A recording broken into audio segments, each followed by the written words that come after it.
ఇంత పెద్ద స్టూడియో, ఇంత ఎన్విరాన్మెంట్ ఉండి కూడా అన్నపూర్ణ ఎందుకు తక్కువ స్థాయిలో అంటే తక్కువ తక్కువ సినిమాలు చేస్తుంది?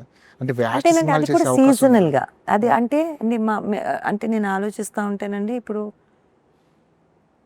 సినిమాలు డెఫినెట్గా తక్కువే ఇన్ టర్మ్స్ ఆఫ్ కొత్త సైకిల్లో. ఎప్పుడు ప్రొడ్యూసర్స్ వచ్చి ఒక 10 సినిమాలు 4 సినిమాలు సంవత్సరానికి 3-4 సినిమాలు ఉన్నాయి. అది మనకి కోవిడ్ తర్వాత వచ్చిన ఫినామినా. దాని ముందు అది ఉండేది కాదు. అలా అయిన తర్వాత మనం వీఆర్ బ్యాక్డ్ బై యాక్టర్స్. మా studio is backed by actors. అవును. ఈ యాక్టర్స్ ఏంటంటే వాళ్ళకు కూడా పనులు ఉంటాయి కదా, కూర్చొని మొత్తం సినిమాలు తీరు కదా. అవును. అదే అని అలా అలా అయింది తప్పనిచ్చి అదేమీ ఒక స్ట్రాటజీయో అలాంటిది ఏం కాదండి. ఓటీటీలో వచ్చేసిన తర్వాత వాళ్ళు ఏం చేస్తారంటే ఒక పెద్ద ప్రొడక్షన్ హౌస్లతో టైఅప్లు అయ్యి వాళ్ళతో ఎక్కువ సినిమాలు ఓటీటీల కోసం తీసుకునే ఈ పరిస్థితి ఉంది కదా. ఎందుకు అన్నపూర్ణ స్టూడియోస్ ఆ వైపుగా ఆలోచించలేదా? అలా చేసుంటే ఎక్కువ మందికి ఇప్పుడు పని ఇప్పుడు దక్కేది. ఇప్పుడు దాని దాని బెనిఫిట్ ఇప్పుడు ఉందంటావా? ఒక పాయింట్లో ఉండింది. ఓకే, ఇప్పుడు లేదంట.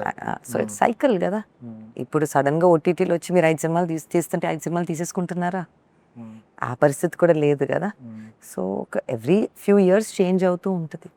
అండ్ ఆల్సో అన్నపూర్ణ ఎప్పుడు అండి ఒక కథని నమ్మి always it has to be అవును. ఆ యాక్టర్ కోసము ఆ కథ కోసం ఆల్వేస్ ఎప్పుడు నేను నోటీస్ చేసిన నాకు తెలిసినంత వరకు మీరు సీరియల్ తీసినా అలాగే తీసారు. అలానే. ఇప్పుడు అవును. సిరీస్ ఆ కథ ఏంటి అది ఇంకొకటి ఇంకా ఛానల్స్ కోసం తీస్తున్నాం అంటే వాళ్ళు కూడా ఏం అడుగుతున్నారు. అవును. ఇట్స్ సో ఇట్ ఆ క్రియేటివ్ దాని మీద ఆ కథ అనేది చాలా ఇంపార్టెంట్ అని అనుకుంటున్నానండి నేను ఆల్వేస్.